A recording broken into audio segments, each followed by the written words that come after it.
Well, thanks everybody for coming tonight. So understand that if you guys came tonight, you didn't have to go to class the next day. Is that true? All right. No? So we'll try to make this entertaining enough for the next hour or so. So my name is Nate Tillis. I work for the city of Waukesha as a wastewater supervisor for a treatment plant. I teach at Elkhorn High School. I have taught AP Environmental Science in the past, biotechnical engineering, and physical science. Right now I teach AP Biology, Principles of Biomedical Sciences, Medical Interventions, Biomedical Innovations, and Honors Biology, all at the same time, in a 5-period day. So she's way more used to this than I am. I'm brand new. I'm usually in the sewers. So, but today we're going to talk about environmental stewardship. So what is that, right? So in general, what's stewardship? So stewardship is how we know that how we look at the things that are entrusted to us and how we take care of them, right? So with stewardship, it's the concept that it can be applied to the environment and nature, economics, health, and property information. So we're going to focus on some of these tonight, especially the environment, nature, and economics. This was one verse that stuck out at me when it comes to stewardship. So it's 1 Peter 4:10. And basically what it's saying is that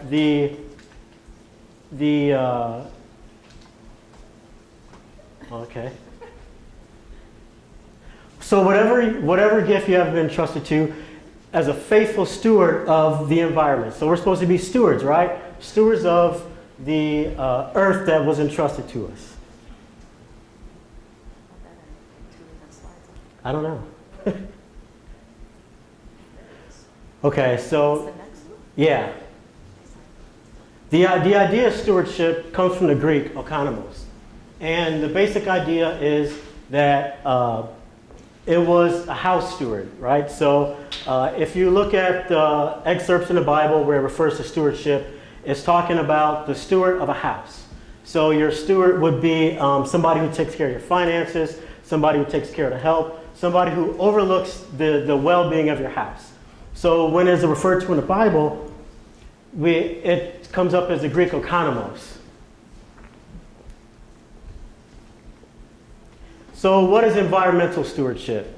So if we look at the idea of stewardship as taking care of one object or another object, or how we look at the environment, how we look at other people, how we look at ourselves in society, we look at just the idea of taking care of being entrusted to take care of certain natural resources. So when we look at environmental stewardship, what does that mean? It means that we're stewards of the environment. So the environment's been entrusted to us. How are we supposed to look after it? How are we supposed to use it in such a way that it's going to be sustainable, last into the future, and how we can pass it on to the next generation in a better way than we found it. So here is the EPA guidance on environmental stewardship. And the key word here I want to point out is quality. So because the environment and the things in it have a value to us, we want to make sure that the quality of the shared environment is going to be left with us the way that it was brought to us.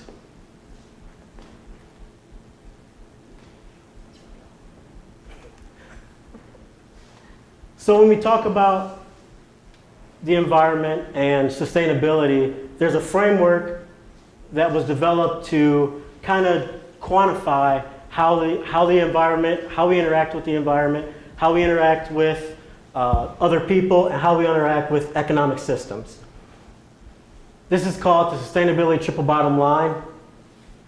So right here it talks about how we use water and minerals, how we reduce greenhouse gases,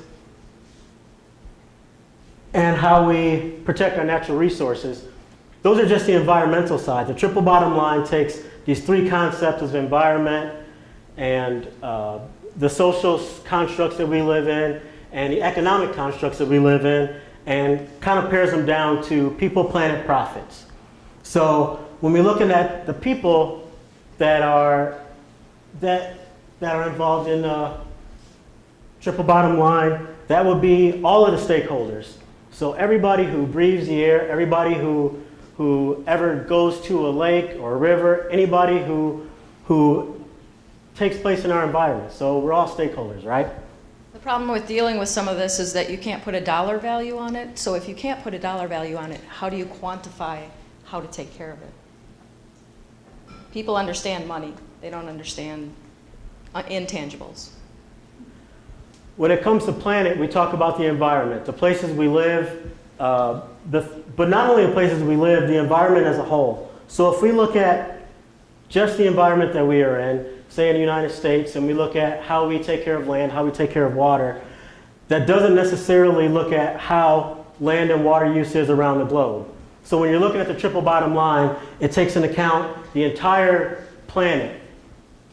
When you're looking at profits, you're looking at financial responsibility. So like Deanna said, you can't quantify what it takes for environmental remediation can be qualified, but not the long-lasting effects that it have on the environment. So here when we talk about the triple bottom line, we're looking at these. Reason I like this slide is because this diagram has here bearable, equitable, and viable. So when we look at how people interact with the planet, we look at what's bearable. What can we do with the environment and the fact that it won't make the planet unbearable. It won't make the planet inhabitable. When we're looking at how people affect the profits, what's equitable? So equity is the idea that there should be fair access to resources, but also fair access to like education, fair access to healthcare, fair access to things that make a decent quality of life. And when we look at the way that profit interacts with planet, it's the same thing about environmental remediation. You know, you can quantify how much it takes to clean up a oil spill, but can you quantify the long-lasting effects that that's going to have on future generations of all the living biodiversity in the ocean?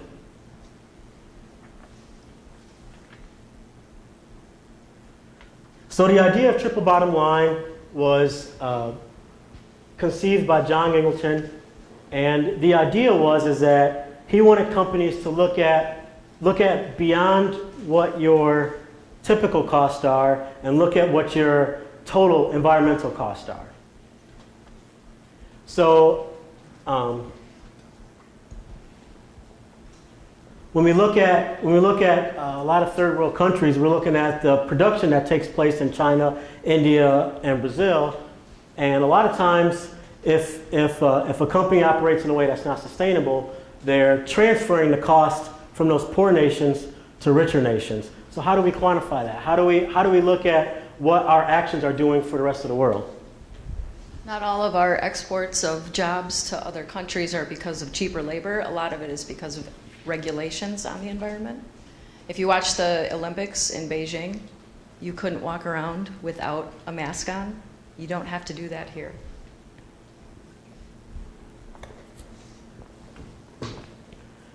So when we think about the way that people and the environment and businesses interact, you have to think about how systems come together. So systems thinking is the idea that you have several different complex things that affect one another. So for instance, everybody knows Walmart, right? So Walmart's business model is we give them good prices, we got good sales, and with this huge negotiation clout that we can sell X amount of widgets, that we can make specifications on our own widgets, right? we can say that instead of paying $10 for this widget, we're going to pay $8 and you're going to make them this way. Because Walmart has that business model. And then, which brings down our cost. So we go back to Walmart and we go back and we buy things, and that's kind of how the consumerism works. Because of that that $2 reduction in price, the $2 quality reduction, you go back to Walmart and buy the same thing again because it broke. So,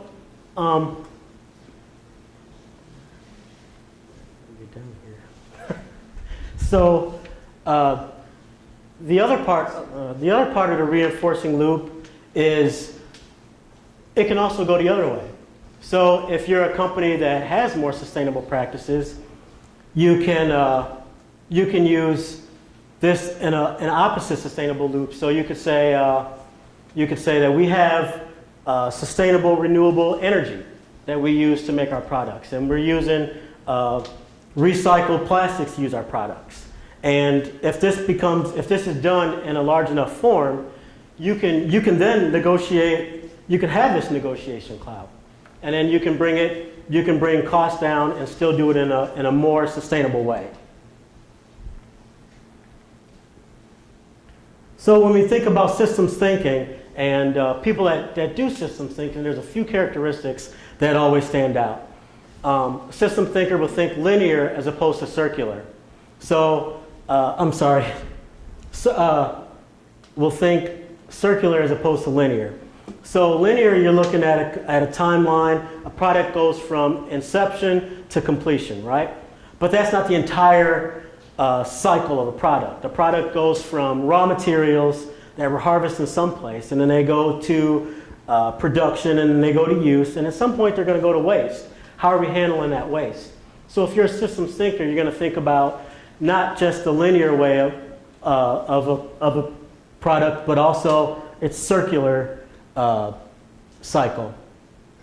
Silos instead of emergence. So when you think of silos, you're thinking of you have a think tank over here that's deciding on how we should do things, and a group over here that's deciding on how we do things, but no real communication between them.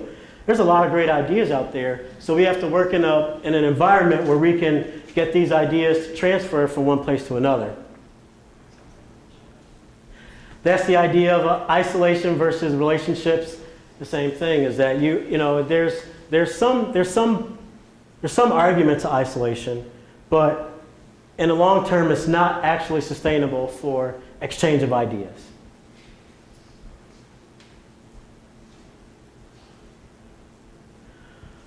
So when we get to the triple bottom line, we're talking about, again, people, planet, profits.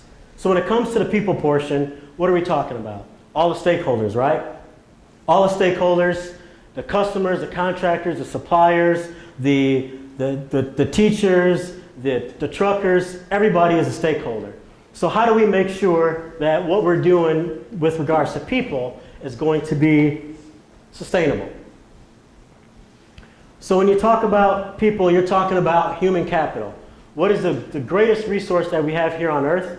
It's people, right?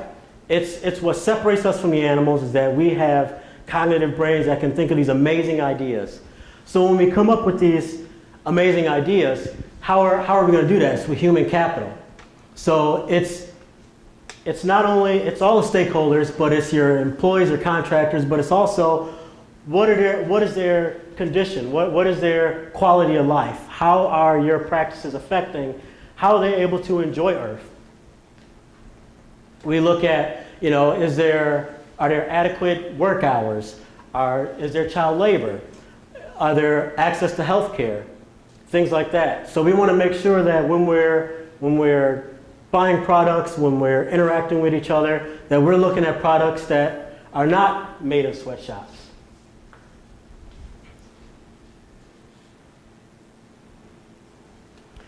So the constructs within human capital is our social capital, right? Because we're social creatures. We talk, we interact, we form in groups.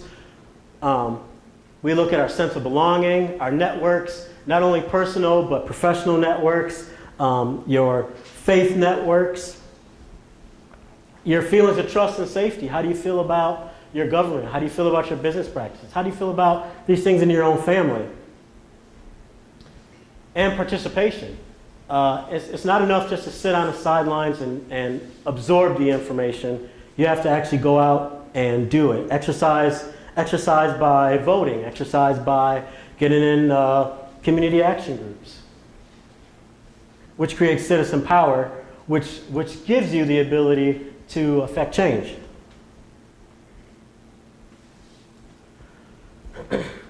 So when we look at human diversity, it's kind of like biodiversity, right? So we look at, in biodiversity, you look at a set of group has a certain amount of traits. And the more traits you can have, the more diversity you can have in that, is the better off you are surviving in that environment. Those traits can be passed on to your young, and they grow. But the same thing happens with ideas. So the more ideas that we can get from our religious systems and our arts and plays and having a rich society gives us those ideas that we can use to make our sustainable future and achieve equity on a social level. So we're talking about diversity when it comes to age, experience. So I know many of you have a job out here, and your first day on the job, you're going, you train with that old crusty dude in the back. That guy's got some experience that you don't have just coming in. And that diversity generates our ability to make great ideas when it comes to gender, when it comes to race, when it comes to culture. I can tell you when we go to the hardware store, we look for that crusty guy because he knows what we need. So everybody's seen a word cluster. And this particular word cluster was social justice. So you look at the things that we're talking about when we talk about human capital. It's not enough that the stakeholders are involved, but the stakeholders also have to have a degree of fairness. Regionalization, access. Access is a big one. Access to healthcare, access to education, access to information. Just access to the World Wide Web. How many places don't have access to the internet?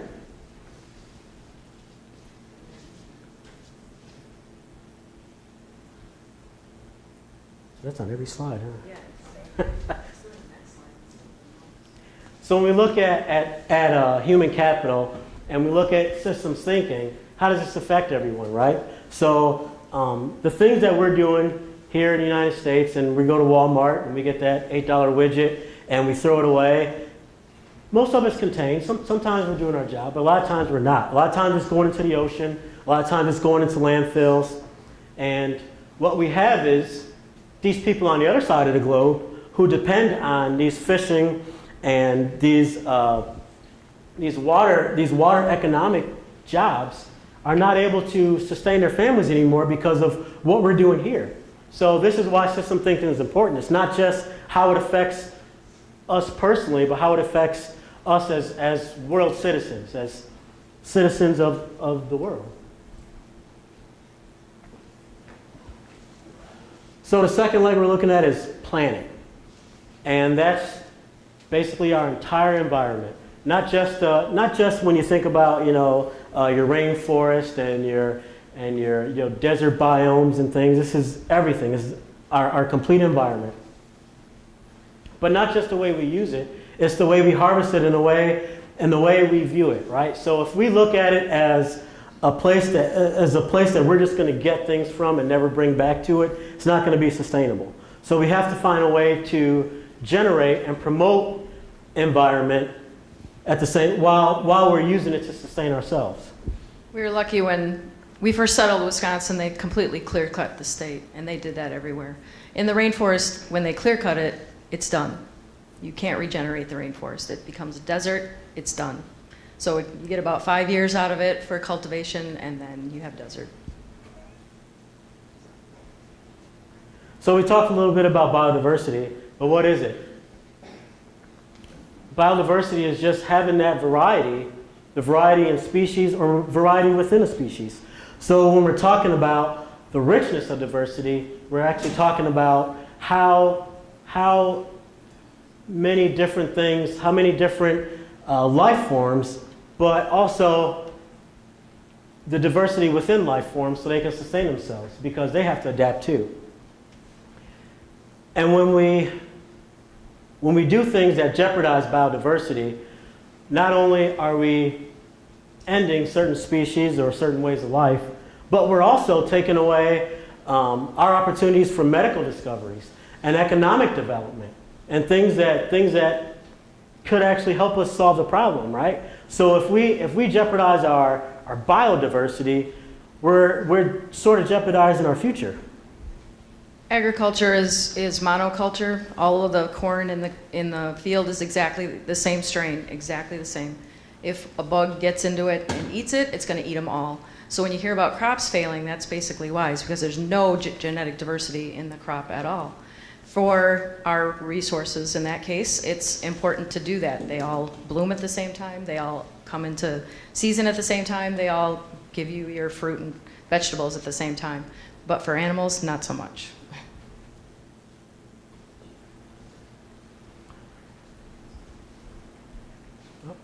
There you go. Other examples of biodiversity you'll find in different places, including South Africa, in southern South Africa. This is the Cape area where I took these pictures of protea and cycad plants that live nowhere else in the world. We saw the same thing in the Galapagos Islands, where there are biological hotspots and there are animals and plants that occur nowhere else in the world.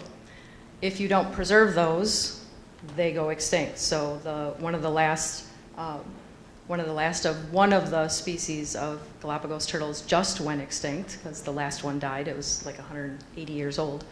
They weren't able to breed it anymore because there were no females. They just had a male. They try not to allow. They are able to interbreed, but they try not to allow them to interbreed so that they preserve the species. Otherwise, you're just getting hybrids. Although there is hybrid vigor, because if you have a mutt, your mutt is going to be much more healthy than your purebred dogs that mutt came from. So what do we get from our ecosystems? You want to take this one?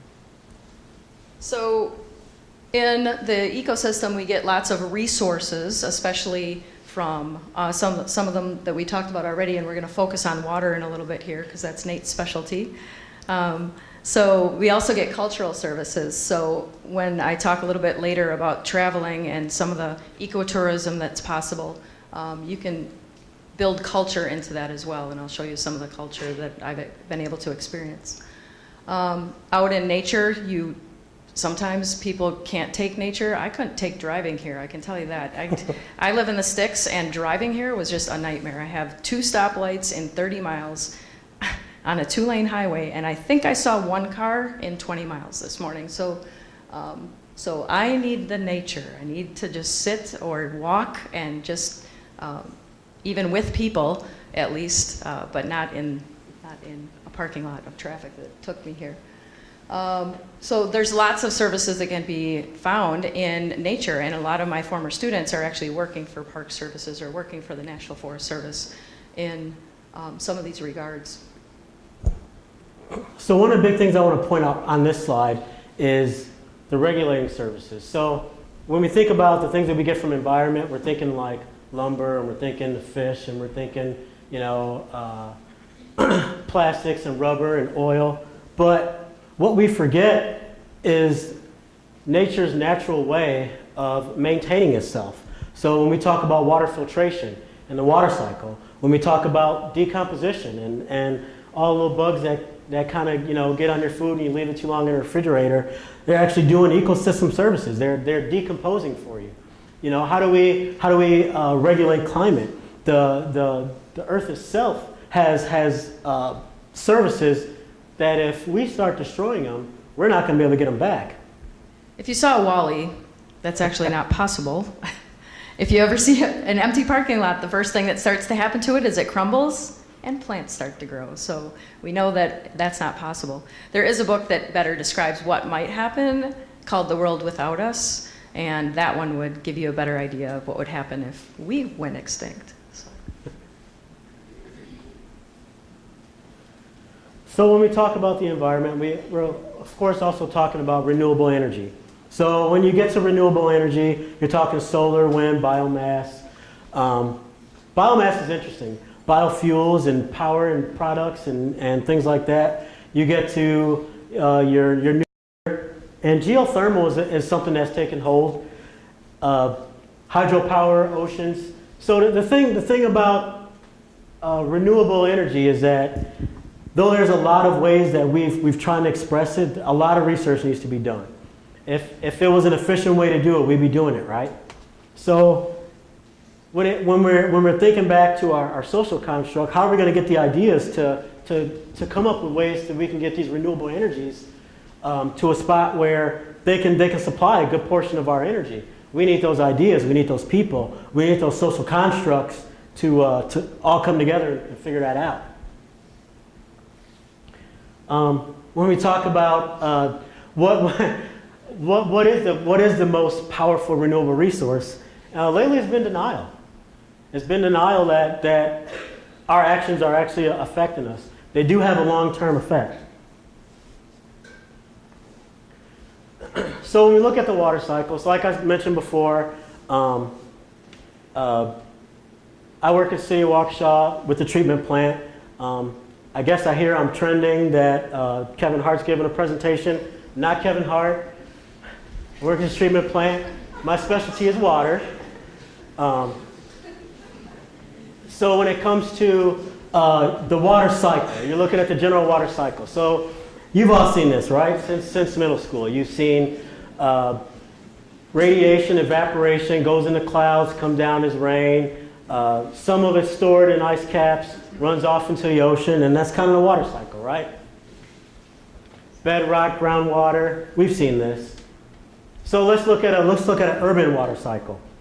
So same water cycle, but we're getting it from the body of water. We're taking it to the water treatment plant, making it able to be consumed, able to be used for businesses, homes, and industry. When you're done with it, it comes to me to the poop plant, and we process it, right? But what are things that we can do with this gray water? Gray water has been used for irrigation because it still has all those nutrients. So partially treated, we take out the heavy solids. Those nutrients are still viable. They're viable for growth. We can use them on golf courses. We can use them in this dual reticulated residence, which is like if you have a home and you have a portion of your pipes that are drinkable and a portion that can go to watering your plants.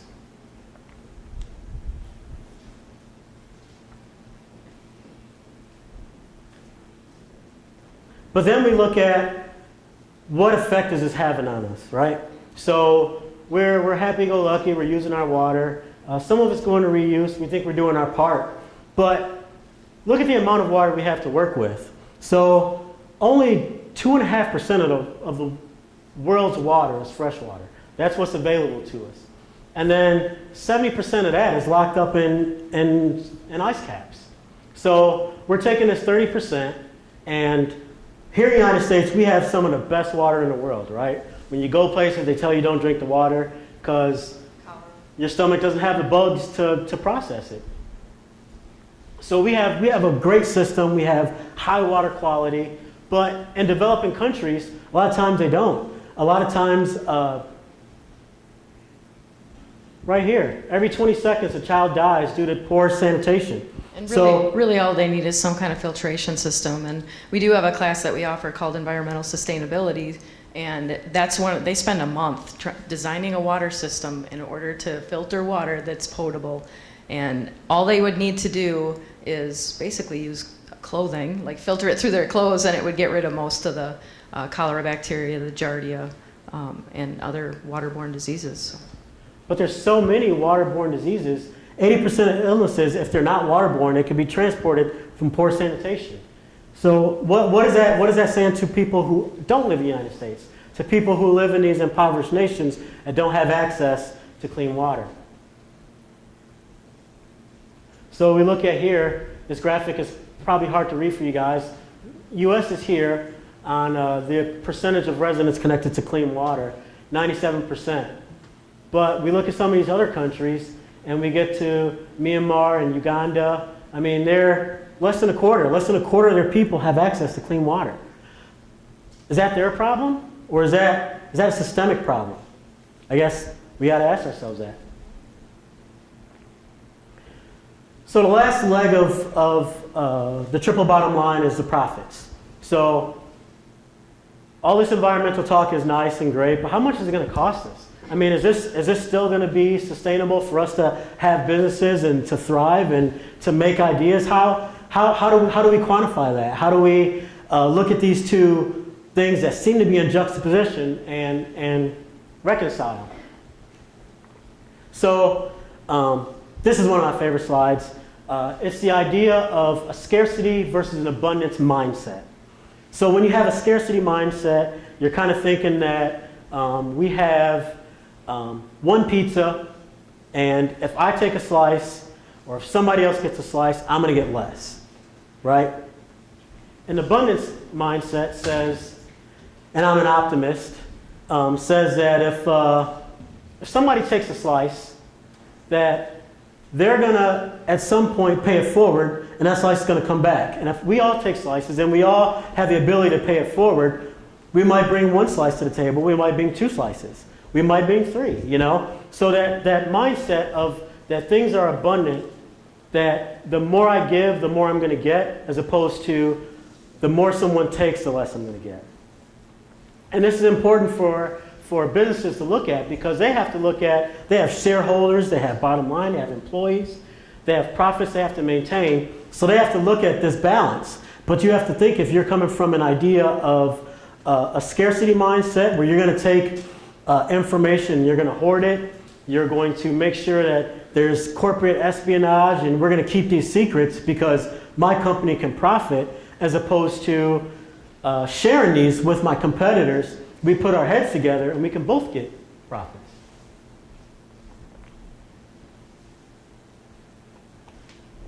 I really wish I had my notes on this one. So, environmental full costing. So this is the idea that we are going to put a number to what it is that we're taking out of the environment. We're going to look at our first portion of the costing, which is our conventional costing, right? So what are my materials for a widget? What do I have to pay my employees? What are my overhead costs? And then there's some equipment costs and operation costs. Those are your common accounting costs. Everybody has these, right? But then you look at total assessment. So now you're looking at, well, I made widgets, but they have all this waste. I'm making rubber widgets. So we have these rubber forms. I got extra rubber. What am I doing with this? So I'm going to look at what it's going to cost for me to truck it across the country and dump it off in an approved landfill. So these are my total cost, right? So looking at my life cycle. But then if we look at our social and external costs, so these are the costs that are borne by our society. So now I've paid to get my widgets in this landfill. They're sitting there. But where did we take these widgets from? Did we take them from a place that had child labor? Did we take them from a place that didn't have environmental standards? So when we go to Beijing, we have to wear a mask. What are my costs to society?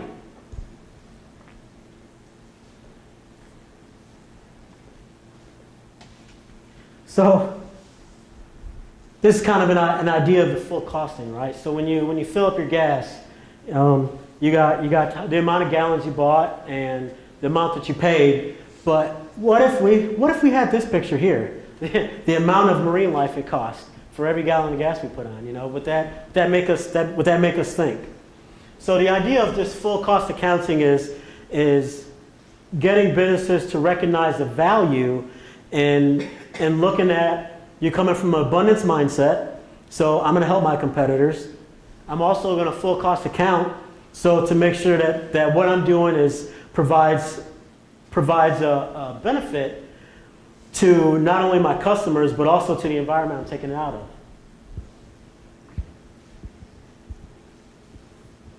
So when we look at the traditional business model, and we're just talking about this, your customer's putting in a lot, and they're giving you a little bit, because the cost that they have to charge you for your widget has to include all of those disposal costs and all of those costs for making it and your general overhead.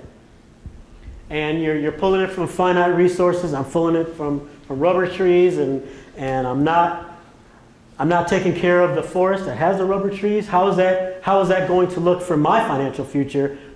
And not only for me, but how is that going to look for the environment? And then you have an amount of waste you're gonna generate by just your idea of doing business. And you have a certain amount of liabilities. What happens when your rubber tree forest is now taken over by a different government? Or what happens because you didn't sustainable farm, your rubber trees are gone? You have a certain amount of liabilities built into it. For a lot of businesses, we can move towards a more sustainable business model where you're getting your things from renewable resource. So you're going to employ renewable, sustainable farming. So your rubber trees are going to keep coming back. You're going to pay the people that harvest your rubber trees decent wage. You're going to make sure that your suppliers that you're getting all your other stuff from are also doing these things. And then what they're giving us is a the product has more value because it was made and done in a sustainable way.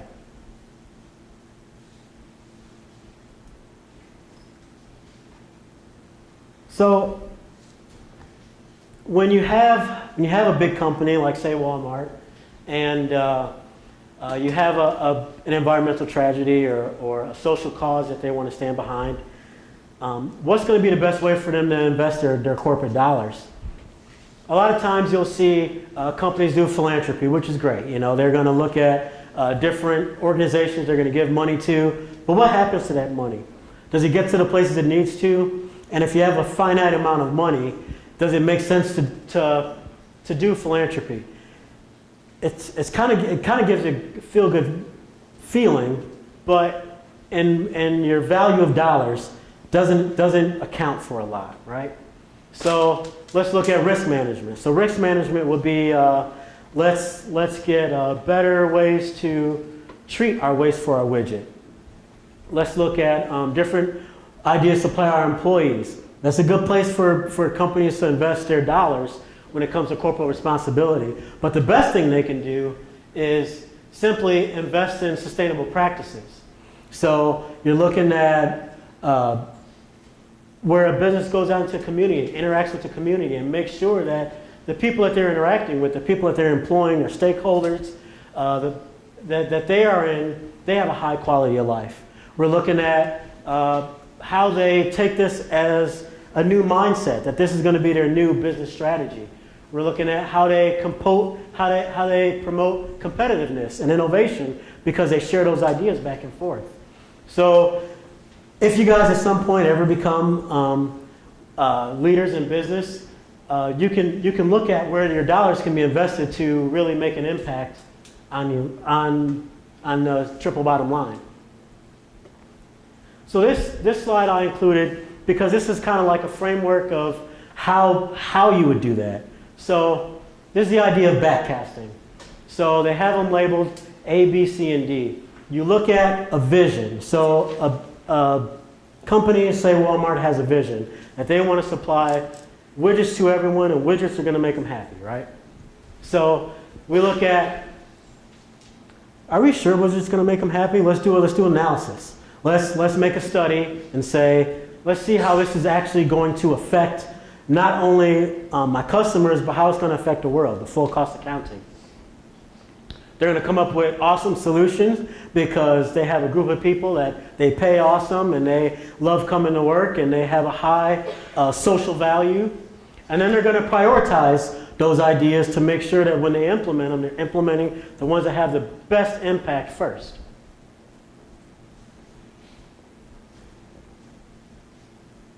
So practicing environmental stewardship requires you basically to do what you're comfortable with. If you're not comfortable driving a hybrid car, if you're not comfortable buying stuff at Goodwill, you're not going to practice something sustainably. These are basically kindergarten things that you've been taught over and over again, basic things that you can do every day. bring your own mug of coffee. He just lambasted me for bringing a bottle of bottled water instead of my own bottle, but I didn't want to accidentally leave it here. Buying local. Going to the pumpkin patch instead of Walmart. Recycling. There's recycle bins everywhere. It's ubiquitous. You can recycle everywhere. So lots of different things that you can do, and these you've been basically taught since you were in kindergarten. So. But it's a good reminder slide that there's stuff that, as a college student that, what can I be doing? I don't own a business. I can't decide where my business dollars are going, but there are things that we can do now to start getting in that abundance mindset, right? So when I travel, my passion is critters. I'm a biologist, so I like to hang out with the wildlife rather than necessarily immerse myself in the culture. I've been fortunate that I've traveled with places that require you to do some stewardship and environmental responsibility in the country that you're traveling in. So for instance, in South Africa and in Zimbabwe, we went into some of the schools, and I'll show you some pictures of those too. In the Galapagos Islands, we went to the schools as well and got to experience their culture and really get a feel for how third world countries operate. So the kids in the Galapagos, for instance, are about 2 years behind us. And I'm not sure how you catch that up. One of the islands only has 170 inhabitants. 90% of them leave as adults, and most of them don't come back. There's just no opportunities there, so they realize that. So they will move out. They also have us work with the people there. We worked with a sustainable group that was removing invasive species and just picking up trash or recycling and that kind of stuff.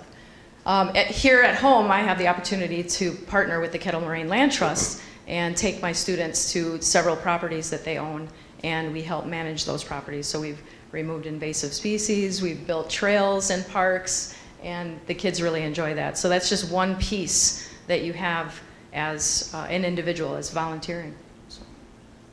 So how many of you had critters at home? Dogs, cats? Quite a few, right? I don't. But I have enough for both of us. But it really brings you closer, right?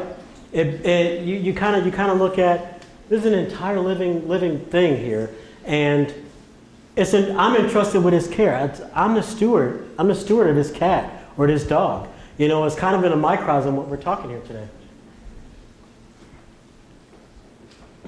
Just some other examples of places that were biological hotspots as well. So we've got the Galapagos tortoises, of course, the marine iguanas that exist nowhere else except in the Galapagos.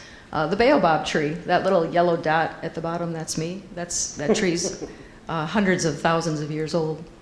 And then just the biodiversity that exists. So being able to actually experience these animals in the wild was amazing.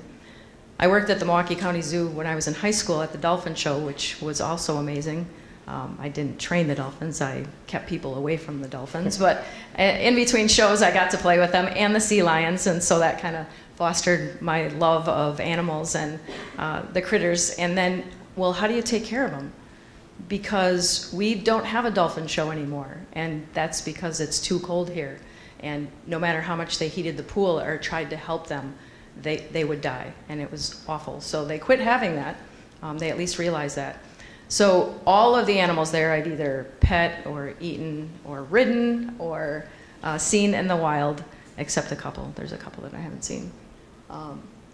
So if you have the opportunity to travel, do ecotourism. Work with companies that are environmentally sensitive. We swam with whale sharks. You are not allowed to wear sunscreen.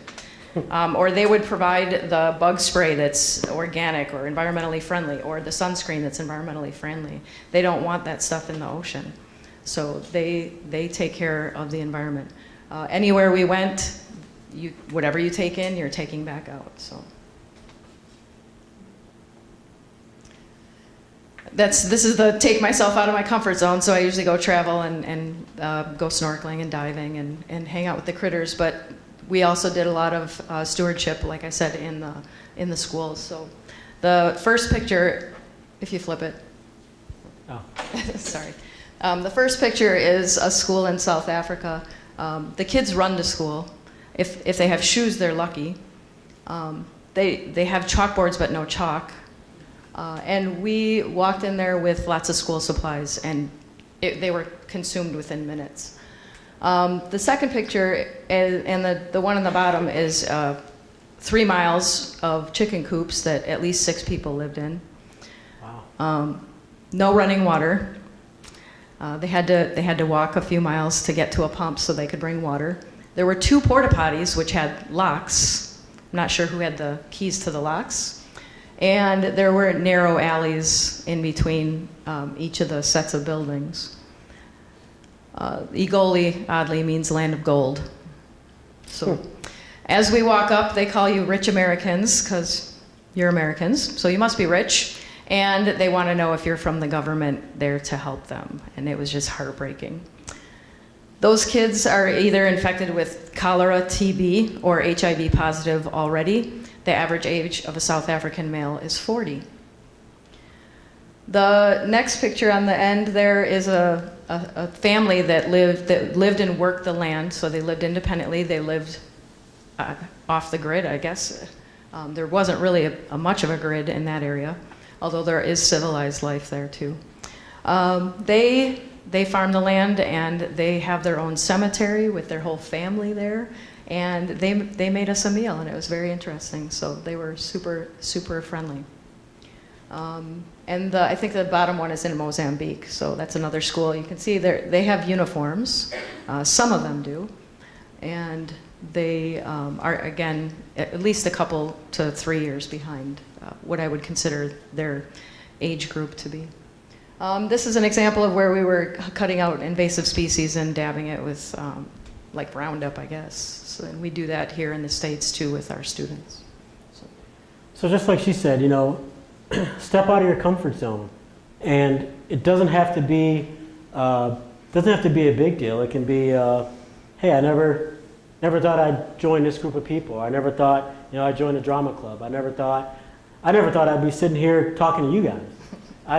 So just slightly step outside of your comfort zone. There may be something that you want to know, something that you want to learn about. Don't be afraid to take chances. And that's kind of the idea with this social equity. So when we're talking about experiencing the culture, we can experience culture right here. How do we know that our social standards, our housing rental, our home loans and race relations, home ownership, these all affect quality of life from people right here that we live with, right? So, where are we, Mequon? Is this Mequon or Port? So, It's up north. So, we're 20 miles away from Milwaukee, and you'll see a vastly different socioeconomic system there. And so when we look at social equity, how are we reconciling that? Step outside of your comfort zone and investigate. This is a time that you definitely want to investigate. One thing you want to do is kind of experience your life with others in mind. So they say pay it forward and the butterfly effect, and just kind of keep those in mind as you're walking through your day. There are other people on the planet besides you. You're not the only person on the planet. Of course, take care of yourself, but take care of other people too. Another example of some of the culture that we experienced. I'm not really an art person, especially modern art, but this one was interesting. I thought the See More, Talk Less. That's a good one. I found it fascinating at the Teachers College that when we showed up, they sang to us. So that's not something we do in Teacher College. And then just another picture of the Igoli area. I can show you pictures, but you can't experience the sounds or the smell. It's very different. A group of kids that I think this one's in the Galapagos, so this one's another place. And then I think South Africa was where they had their nice sign for the school that was built in a minefield. So they wrote on that in chalk when they were playing games. I saw them play soccer with a orange bag that was full of other garbage inside of it. They didn't have soccer balls, but they made the most of what they had.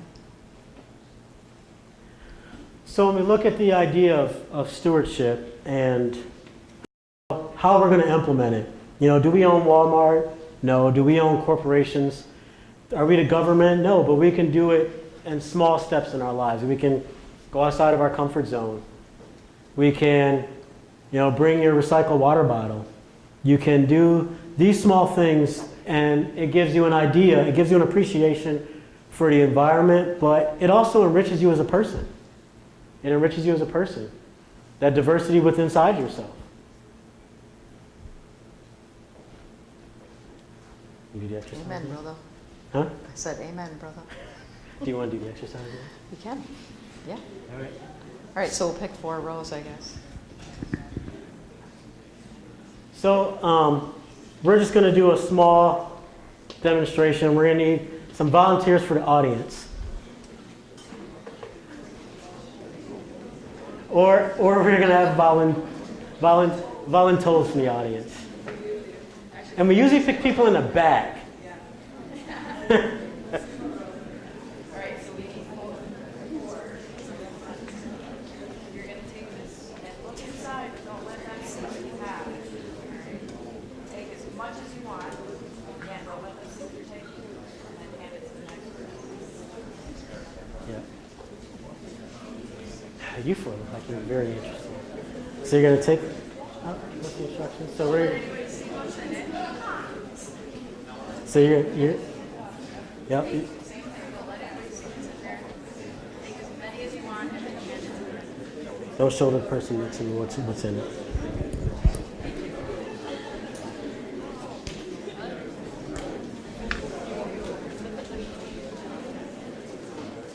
What's going on? Yep, especially you.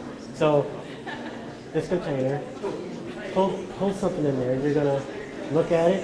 You're not gonna show it to the person next to you. You're gonna take as many as you want and pass it to the next person. Okay?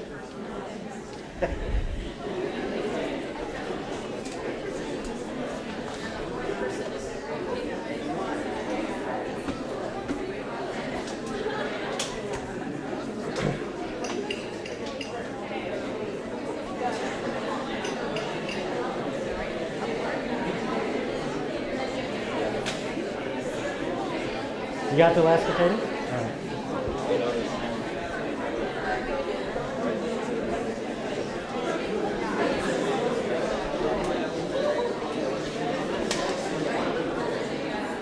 Yep, they're down here. Yep.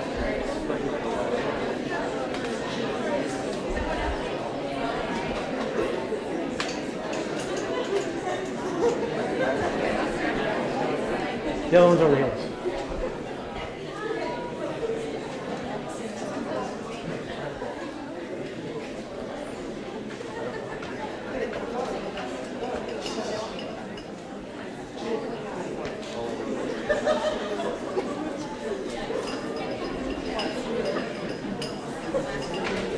Yeah, they're almost done. They did 5. I'm gonna go get it.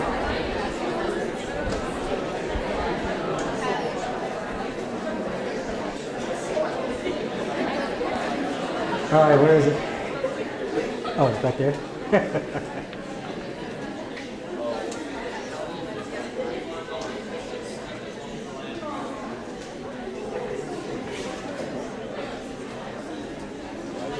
Is it empty? All right.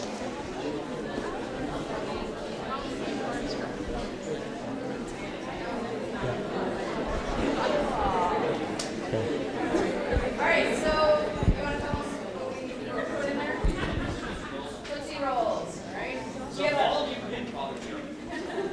We have a carrying capacity of 16, so we started with 16.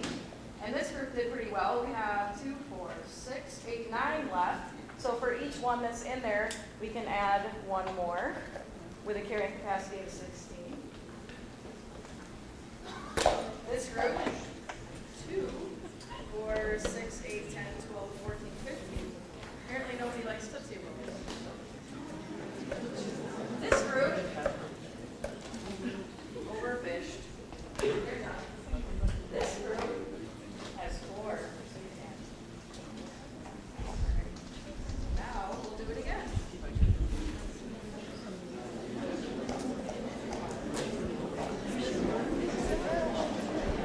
No.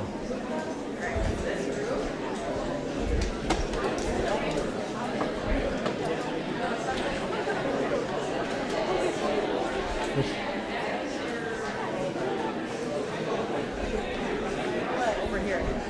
We give it to the same group? Yes.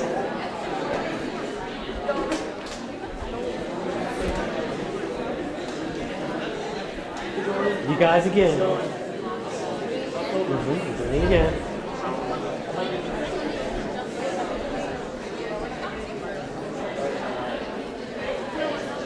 You said I had one? Yeah, here has to be 16. Oh, I thought you said I had one for everyone that was on. Yeah, here has to be 16. Sorry, I'm a biologist. Sorry. So this one we don't need to add anymore. We'll do one. We'll tell them it's one more round, and then we'll lie.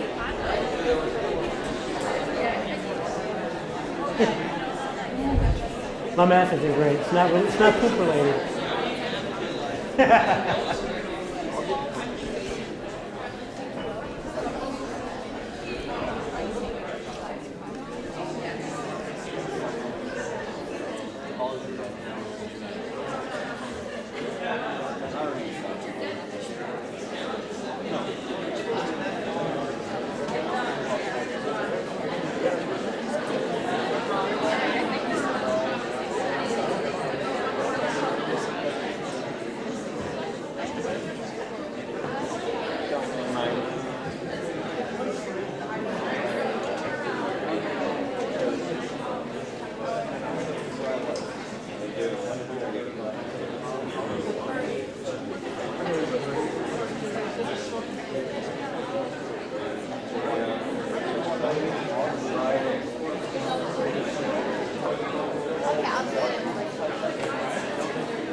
We do this activity with high school students. It only takes the first round for them to overfish, so usually the first kid takes them all.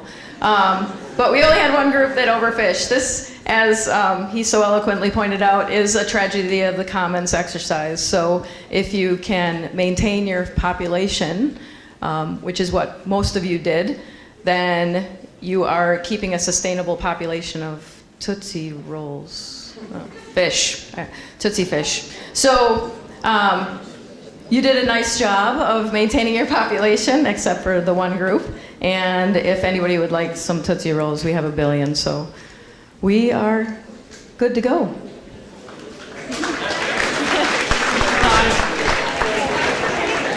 Yeah.